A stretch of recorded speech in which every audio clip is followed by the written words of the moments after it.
Selamat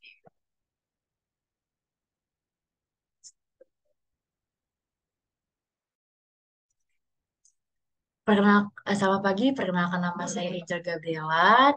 Saya adalah mahasiswa aktif semester 5 Sekolah Tinggi Manajemen Risiko dan Asuransi.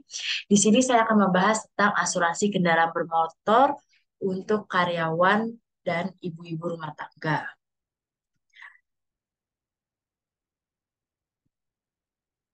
Oke, nah di sini nih siapa nih yang antara kalau jalan nggak pakai helm itu biasanya ibu ya. Nah, ntar pasti ditilang polisi dong. Nah, jadi veteran kita pakai helm aja. Lanjut.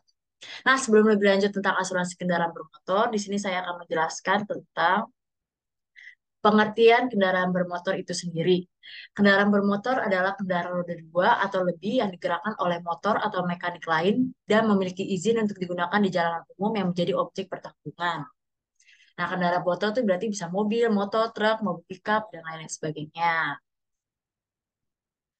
Nah, resiko dari kita memiliki kendaraan bermotor yaitu pertama ada tabrakan, seperti tidak digambar, terus kedua terbalik, tergelincir, perbuatan jahat, pencurian, dan kendaraan kita juga bisa terbakar kalau kita nggak memanage dengan baik. Menurut data dari BPS, Badan Pusat Statistik, mencatat bahwa tahun 2019-2021 Indonesia mengalami peningkatan kecelakaan lalu lintas hingga capai angka 103.645 kasus, menjadi negara dengan tingkat kematian tertinggi akibat kecelakaan se-ASEAN. Nah, menurut Badan Statistik selanjutnya, ada beberapa data kecelakaan yang ditampilkan dari 2019, 2020, 2021.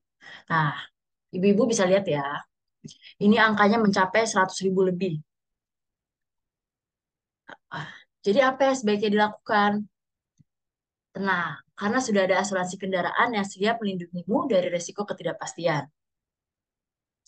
Nah, pada pembahasan kali ini saya akan membahas tentang satu, apa itu asuransi kendaraan bermotor, dua, apa saja manfaat yang diberikan, ketiga, apa saja cakupan dan pengecualian, yang keempat, persyaratan dan tata cara pengajuan surat pengajuan penutupan asuransi atau SPPA, yang kelima, berapa biaya premi yang harus dibayar, ini yang keenam, persyaratan dan tata cara pengajuan klaim, dan yang ketujuh itu adalah bagaimana tata cara pengajuan perpanjangan polis asuransi kendaraan bermotor? Next. Oke. Nah, pertama nih, apa itu asuransi kendaraan bermotor? Menurut OJK, asuransi kendaraan bermotor adalah asuransi yang memberikan manfaat berupa pemberian ganti rugi atas kerugian dan atau kerusakan pada kendaraan bermotor yang disebabkan antara lain, satu, tabrakan, dua, terperosok, tiga, perbuatan jahat, empat, pencurian, dan lima, kebakaran. Tersedia dua pilihan untuk produk asuransi ini, yakni asuransi kendaraan bermotor konvensional dan syariah. Cuman pada pembahasan kali ini saya akan lebih fokus ke asuransi konvensional. Nah, jenis pertanggungan asuransi kendaraan bermotor itu sendiri ada dua jenis. Yang pertama, komprehensif atau all risk. Dan yang kedua, total loss only. Konferensi all risk yaitu menjamin risiko kerugian secara keseluruhan, baik kerugian kecil maupun besar, termasuk kehilangan. Nah, sedangkan TLO atau total loss only hanya memberikan jaminan penggantian apabila kendaraan Anda mengalami kerusakan yang nilainya mencapai lebih atau sama dengan 75% dari nilai kendaraan dan kerugian akibat kehilangan kendaraan. Jadi TLO itu hanya mengganti jika kendaraan kerusakan yang lebih dari atau sama dengan 75%. Nah, gimana kalau di bawahnya? Nggak diganti ya. Oke, perluasan jaminan asuransi kendaraan bermotor. Selain menerima resiko utama, asuransi kendaraan bermotor juga dapat diperluas dengan jaminan tambahan berupa satu, kerusakan akibat kerusuhan dan huru-hara, kegiatan terorisme, dan banjir. Kedua, kecelakaan diri pengemudi dan penumpang. Yang ketiga, tanggung jawab hukum atau TJH terhadap kerugian pihak ketiga. Nah, apa sih manfaat yang diberikan jika kita memiliki produk asuransi kendaraan bermotor itu sendiri? Nah, kita membahas tentang manfaat secara umum dulu. Yang pertama, menjadi solusi finansial ketika terjadi kerugian. Loh, kenapa sih menjadi solusi finansial ketika terjadi kerugian? Karena jika Bapak Ibu mengalami kerugian diakibatkan dari kendaraan itu sendiri, asuransi bisa memanage resiko kerugian finansial Bapak Ibu. Jadi, asuransi lah yang menutup resiko dari kerugian itu sendiri. Nah, yang kedua, membantu mengatur keuangan lebih baik. Jika kita sudah memiliki asuransi, tentunya aset yang kita miliki sudah dijaga dengan baik oleh asuransi jika terjadi resiko. Yang ketiga, solusi praktis ketika terjadi kerugian. Nah, jadi Bapak Ibu, jika terjadi kerugian, Bapak Ibu nggak usah bingung, oh ini saya bayarnya harus kayak gimana, ganti ruginya gimana. Nah, itu asuransi yang nggak cover. Yang keempat, memberikan manfaat fitur layanan tambahan lainnya. Seperti yang saya jelaskan tadi, ada fitur banjir, huru-hara, tanggung jawab pihak ketiga, itu bisa didapat jika membeli produk layanan tambahan di asuransi kendaraan bermotor. Yang kelima, memberikan ketenangan batin atau menjaga nilai em, kendaraan. Kalau memberikan keterangan batin itu ketika kita memiliki produk asuransi kendaraan, tentunya kita merasa aman karena jika terjadinya kerugian, kita tidak perlu memikirkan bagaimana cara menutupi resiko kerugian itu sendiri. Nah, untuk menjaga nilai yang keenam, menjaga nilai kendaraan, tentunya jika kendaraan kita sudah diprotek dengan asuransi, ketika kita mau jual lagi pun nilainya tidak akan turun. Yang ketujuh, solusi terhadap resiko tingkat kecelakaan tinggi. Nah, jika kan seperti data yang Badan Pusat Statistik tadi, bahwa sudah diterapkan tingkat kecelakaan begitu tinggi. Nah, kita bisa mencegahnya dengan memiliki asuransi. Oke, lanjut ke manfaat secara khusus. Yang satu, membantu melindungi mesin. Nah, kenapa membantu melindungi mesin? Karena jika kita memiliki asuransi, kerusakan dari kendaraan kita sendiri bisa termanage oleh asuransi. Kita tinggal mengajukan proses pengajuan perbaikan kendaraan oleh perusahaan asuransi. Jadi kita nggak tunda-tunda lagi nih untuk memperbaikinya. Yang kedua, bebas biaya derek ketika terjadi kerusakan. Nah, Bapak Ibu, jika terjadi kerusakan, misalnya Bapak Ibu, oh jauh dari bengkel, em, mobil mengalami rusak tapi jauh dari bengkel. Nah, perusahaan asuransi akan memberikan jasa derek bengkel secara gratis untuk nasabahnya. Yang ketiga, memberikan manfaat pertanggungan bagi pengemudi. Ada beberapa manfaat pertanggungan bagi pengemudi jika pengemudi terjadi luka atau cedera atau sampai meninggal dunia, perusahaan asuransi bisa membantu mengcover risiko tersebut. Yang keempat, membantu mengurus ketika terjadi kerusakan selama 24 jam. Nah, jika terjadi klaim, perusahaan asuransi akan membantu mengelola secara 24 jam. Jadi Bapak Ibu tinggal info saja dan kita siap membantu selama 24 jam. Yang kelima, asuransi tambahan aksesoris pada mobil. Nah, jika Bapak Ibu memiliki enggak, jika mobil memiliki aksesoris standar atau non standar bisa diinfokan nih kepada perusahaan asuransi. Kalau yang standar biasanya langsung di cover oleh perusahaan asuransi, tetapi kalau yang non standar ada biaya tambahan lainnya atau klausul khusus untuk melengkapi pergantian aksesoris tersebut. Oke, risiko yang dijamin dalam produk kami. Atau cakupannya. Kerugian atau kerusakan kendaraan diasumsikan yang secara langsung disebabkan oleh seperti tadi benturan atau tabrakan termasuk terbalik, tergelincir dari jalan, jatuh, perbuatan jahat orang lain, pencurian kendaraan atau perlengkapan standar, kebakaran dan sambaran api. Nah, yang perlu diperhatikan ya Bapak Ibu ya, kenapa sih kadang-kadang suka ada klaim yang tidak ditangani oleh perusahaan asuransi atau ditolak? Nah, ini Bapak Ibu harus dilihat dengan baik dan detail.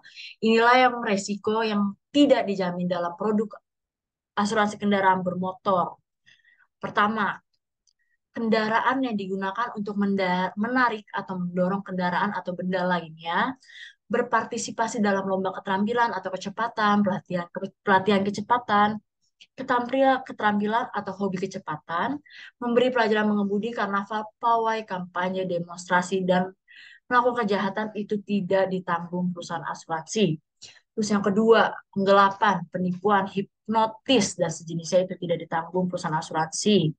Ketiga, perbuatan jahat yang dilakukan oleh diasuransikan sendiri oleh orang tua, suami, istri, saudara, orang yang memerintahkan dari tertanggung, bekerja pada tertanggung, pengetahuan seseorang atau izin dari tertanggung, orang hidup dengan tertanggung itu nggak ditanggung oleh perusahaan asuransi. Just for information, tertanggung itu nasabah, penanggung itu perusahaan asuransi. Yang keempat, ada perbuatan jahat yang dilakukan oleh manajer, pemegang saham, komisaris, atau karyawan jika tertanggung ada perusahaan atau korporasi. Sorry to say, itu nggak ditanggung oleh perusahaan asuransi.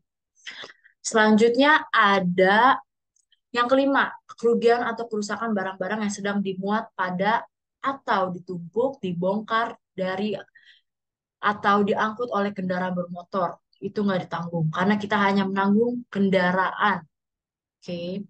Yang keenam, kerugian atau kerusakan disebabkan oleh gempa bumi, letusan gunung berapi, angin topan, badai, tsunami, hujan es, banjir, genangan air, tanah longsor, atau fenomena meteorologi, geologi, atau lainnya.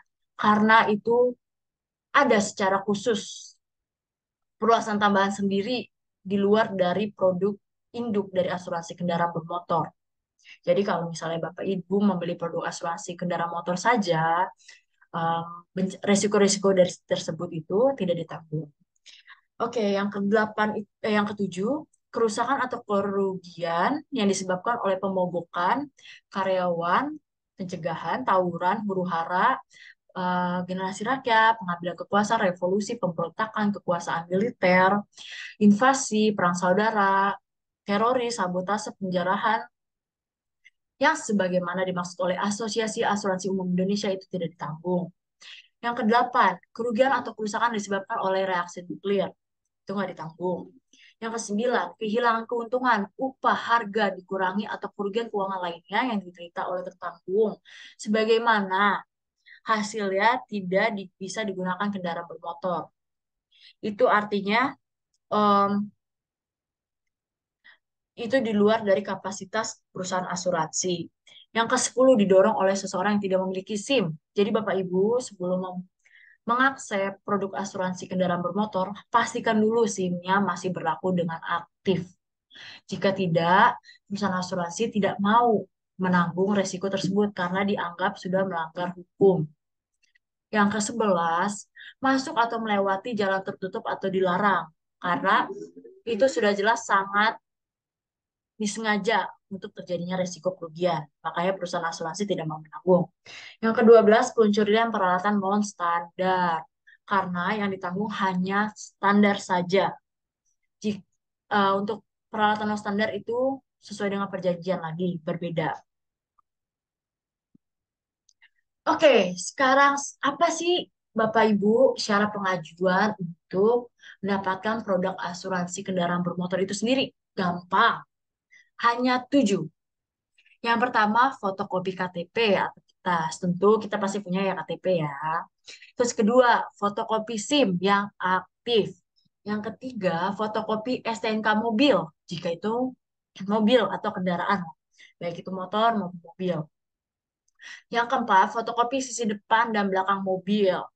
Ya, yang keenam, foto dashboard mobil untuk dicek kilometernya. Yang ketujuh itu foto sisi atas kendaraan.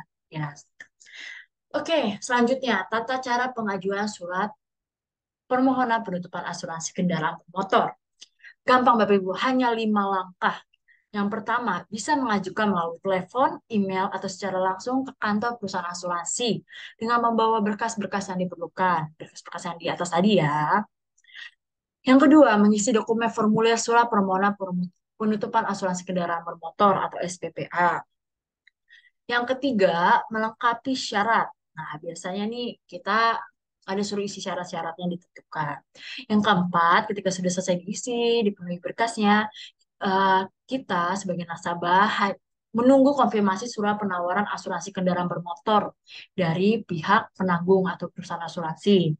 Nah, biasanya dalam quotation itu, surat penawaran, sudah tertera berapa besaran premi, klausul-klausul apa saja yang dapat dicakup, dan pengecualian-pengecualiannya lebih detail lagi.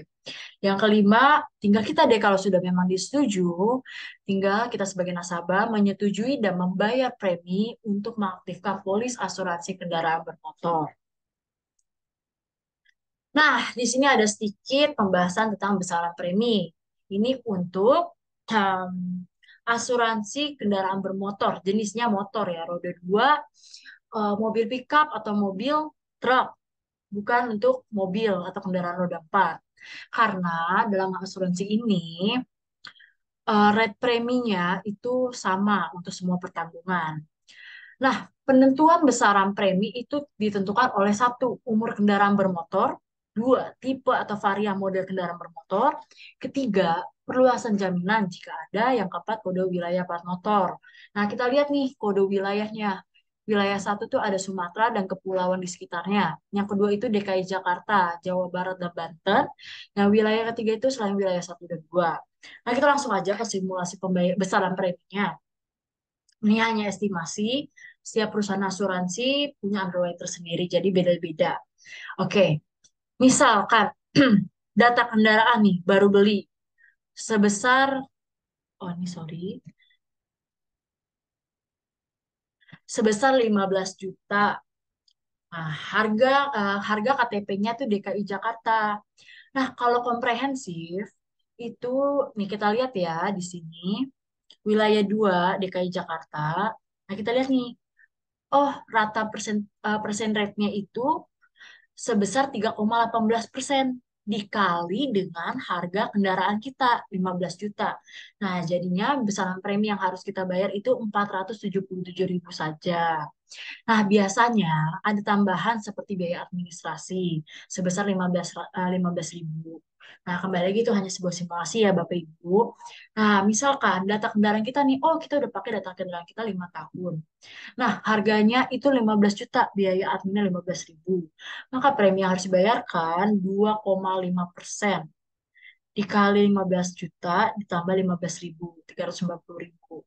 Nah, 2,5% ini dari mana Bapak Ibu? Yaitu kembali lagi,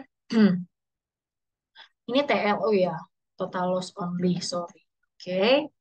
Nah, kita lihat nih 2,5% karena di wilayah satu. Biasanya gitu, tapi biasanya underwriter punya pertimbangan sendiri. Mungkin dari loss record claim-nya atau cara dia menjaga servis motornya dan lain-lain sebagainya. Nah, ini untuk wilayah kategori mobil atau roda 4. Kalau sebenarnya sama aja untuk wilayah kategori wilayah 1 2 3-nya tetap sama. Hanya yang membedakan kalau untuk mobil itu dia dibagi dengan berdasarkan harga mobilnya.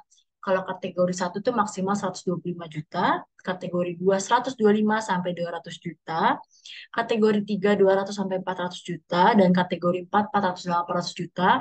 Sedangkan kategori 5 nih yang paling tinggi lebih dari 800 juta. Oke, kita langsung aja ke simulasinya. Diketahui misalnya nih, merek kendaraannya itu agak harga kendaraannya sekitar 150 juta.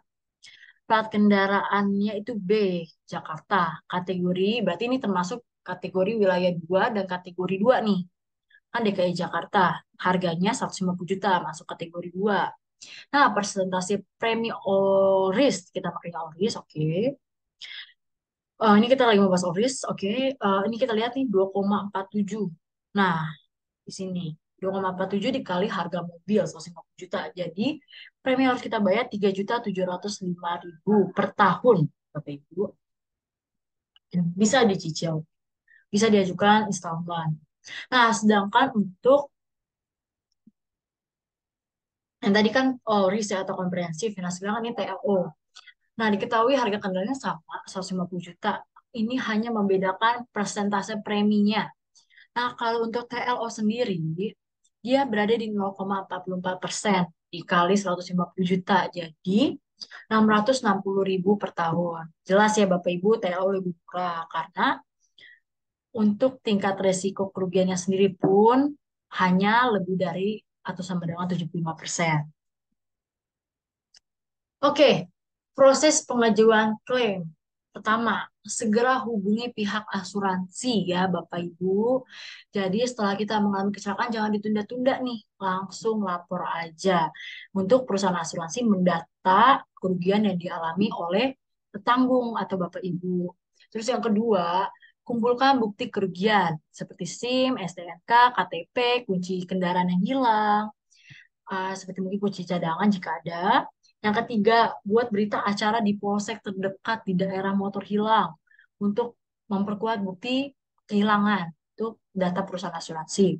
Yang keempat, isi laporan klaim. Biasanya ketika dilapor, perusahaan asuransi langsung kirim nih surat form pengajuan klaim. Nah, itu Bapak Ibu segera isi. Yang kelima, menyepakati penggantian. Ketika udah dihitung sekian-sekian kerugiannya, Bapak Ibu tinggal sepakati kerugian dan kerugian akan dibayar perusahaan asuransi. Oke, nah jika terjadi keluhan setelah perbaikan, Mbak Jel, gimana nih caranya?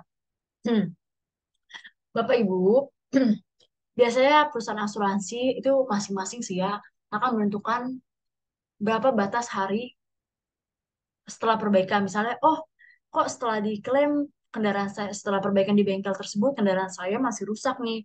Nah, biasanya kita kasih jangka waktu ada yang bervariasi sesuai perusahaan asuransi masing-masing, ada yang 14 hari, 30 hari, itu bisa Bapak Ibu tanyakan langsung. Nah, oke, sekian dari perjumpaan saya hari ini, pembahasan saya hari ini. Kira-kira dari penjelasan saya hari ini, semoga Bapak Ibu boleh semakin sadar akan pentingnya em, produk asuransi kendaraan bermotor itu sendiri. Karena inti dari semuanya asuransi adalah suatu kebutuhan, bukan pilihan. Karena sebenarnya kita salah sih mikir asuransi itu, oh hanya mengambil keuntungan semata-mata. Itu salah banget. Karena tujuan asuransi adalah memberikan perlindungan. Jadi resiko di masa yang akan datang dikinikan oleh perusahaan asuransi. Jadi asuransi itu menjual risiko yang dikinikan, yang disekarangkan. Oke. Jadi Bapak Ibu nggak akan rugi tuh mempunyai asuransi. Sekian dari saya. Semoga masyarakat boleh semakin mengenal asuransi dan boleh semakin berdaya dengan asuransi. Dan asuransi Indonesia boleh maju dan boleh meningkat bisnisnya. Terima kasih. Sampai jumpa.